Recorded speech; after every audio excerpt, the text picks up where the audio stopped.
So I've neglected making videos out of some streams for a while now, and in the pursuit of creating content an ADHD child would actually focus on, I peered into my archives and pulled out an ancient tome, one I will share the metaphorical knowledge of with you today. Resident Evil Remake is a game I adore, both for its contributions to the genre and insane replayability, so today I decided I would replay the game while subjecting myself to the pea shooter of a pistol you start with being my only way to defend myself. The gun that takes, on average, 8 to 9 shots to kill a regular zombie. This also means no defense items like daggers or grenades, so a failed zombie dodge would result in my neck looking like a goth girl had just had her way with me.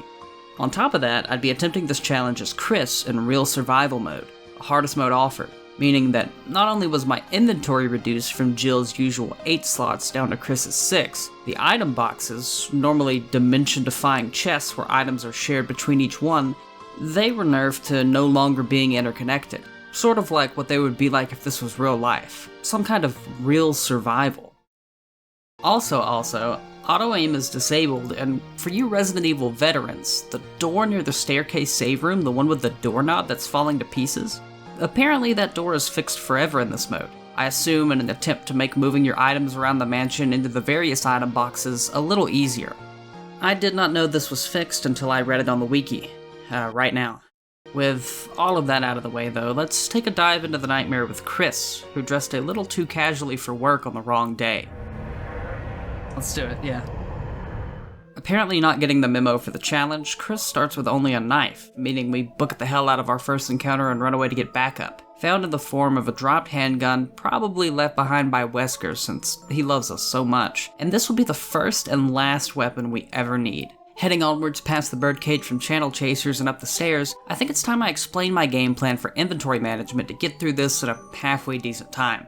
Since 2 of my 6 inventory slots were permanently going to be taken up by the pea shooter and its peas, and puzzles could often see me needing 1, 2, or even 3 free inventory slots, we were going to have to play pretty fast and loose. Key items would need to be used as soon as possible to conserve space, healing would be held onto until needed, or used up if I was desperate for space.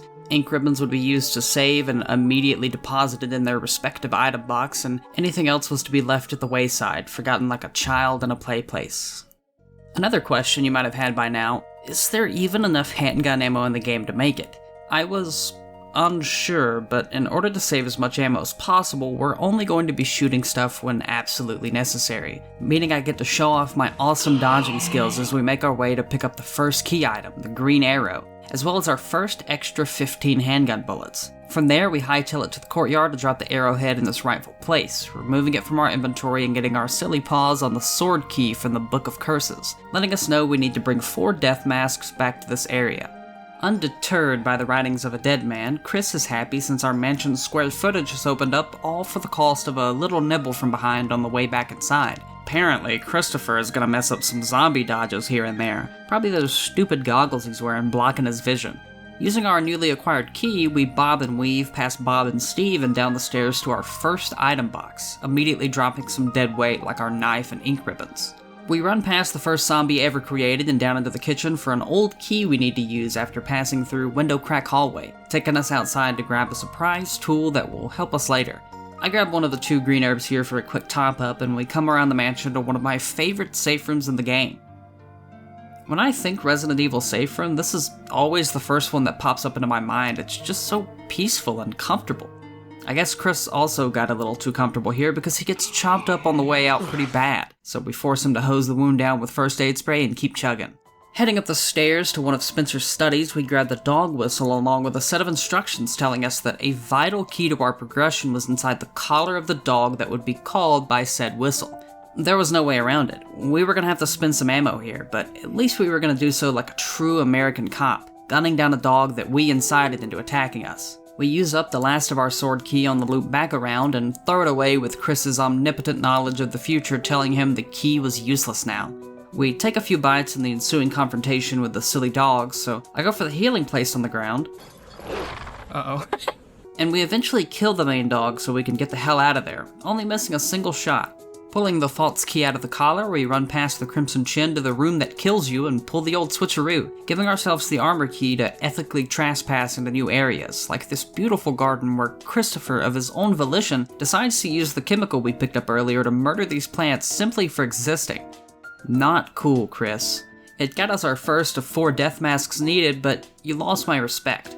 We head down the hallway and enter a side room for the sole purpose of picking up 15 more handgun rounds before venturing across the mansion, using our key as we go so we can drop it from our inventory as soon as possible. We pick up our second death mask from pushing buttons on a box like a toddler, initiate Richard's cutscene to willingly kill him for whatever reason. Maybe I was just feeling a little evil. Yeah, we're here. Sorry. We're just gonna have to let him die. There was no reason to not go grab the antidote, but I decided letting him die was the right option. Speaking of death, we run down to the crypt to deposit 2 of our death masks, then come around from the other side with an old key to finally open up this shortcut to the courtyard. A shortcut that would be far more useful if I knew the doorknob to the safe room wasn't going to break. We drop off our 3rd mask, and on our way back to safety we take a nasty bite, but don't forget, Wesky loves us. He dropped us off some handgun ammo and a first aid in the safe room, which we gladly take both of. We then come dangerously close to death 2 seconds after leaving the safe room, which sees immediate usage of Wesker's gift. Sorry, Albert. We make our way back towards Richard and past his decaying corpse to grab the music sheet, forcing Rebecca to practice her piano skills while we sort of just screw around. After a bit, Rebecca finally locks in, leading to us getting the shield key, used so that we could finally have our epic showdown with Yawn the Snake. We have 67 shots to our name and plenty of healing, so we immediately grab the death mask from the back corner and leave, because this fight is completely optional. Doesn't really make too much of a difference, because the actual forced fight shows up after we place our last death mask, and as I'm extremely desperate to not waste any ammo, we play a lot of Ring Around the Rosie as I try to bait him into swinging before getting in 1 or 2 shots at best. The lack of firepower is really apparent here. This thing is extremely agile and we can't even begin to slow it down with our shots. It takes a lot of tight maneuvering and a close call where we're a single hit away from death, but we eventually manage to take down the Red Menace and only miss 2 shots, leaving us with 63 bullets after we pick up the handgun magazine from the arena. If we keep up like this, we're gonna have more ammo than we need, but let's not get our hopes up just yet. With the emblem from the Red Raider, we open up the pathway to the next area of the game, touching grass. Seeking shelter in the nearest available house, hoping it has internet and access to a new The Micro Ninja upload, we're disappointed to find out there is no new video, so Chris takes a 2-week nap hoping enough time has passed. It hasn't. A bit more trekking later, and the guardhouse is our new base of operations. With an item box I'm actually willing to drop stuff in since the guardhouse is a dead end anyways and I can pick things up on the way back. We grab a piece of required reading and a bathtub key for our box pushing adventures, and have a close encounter of the predator and prey kind that ends in a very shocking way. Neptune. After picking up 15 more bullets, our total ammo count for the plant that kills you is 78. And to enter the fight, we organize our library, where we're immediately grabbed by Plant 42 and forced to do basic math with Rebecca. The hardest boss fight so far. Poisoning the plant at its roots with Rebecca weakens it enough for our pathetic pistol to actually harm it, and after taking a few tumbles, we successfully ratata our way to victory, ending the fight with 64 bullets, an entire bullet more than after our last boss fight. Picking up the shield key for the corpse of our enemy, we make our triumphant return to the mansion, where hunters are going to start appearing and bothering us like it's a Destiny 2 raid. Shit, no way. We continue scouring the mansion for more required reading, find the battery to travel into the mines, nearly get instant killed on our way to the mines. Oh, that's the instant kill. And run into the first big problem of the challenge. The giant enemy spider blocking our pathway through the mines has his web spread all over the doorway required to progress, and try as I might, you cannot shoot the webs off of this door. The game even gives you a knife in the arena since that's the only way to move forward, so if you consider knifing these webs a failing of the challenge, I'll see you in the next video. Moving ahead, a wild boulder attacks us unprompted, and rest assured we will not forget this. The rest of our progression through the mines of Moria goes pretty smoothly, running away from our sleep paralysis demon back up to where we took our first 2-week nap. After spending an embarrassing amount of time trying to remember where I placed the red book, we trek our way to the library, where we will actually be fighting Yawn the Snake this time. The strategy is the same playground tactics of Ring Around the Rosie we've been employing all run. kiting Jan around the central bookcase and shooting him in his scaly behind until he gets so frustrated he just breaks his own neck. Thank God he did, because he ate our pellets like they were candy, taking 34 bullets before finally deciding to go down.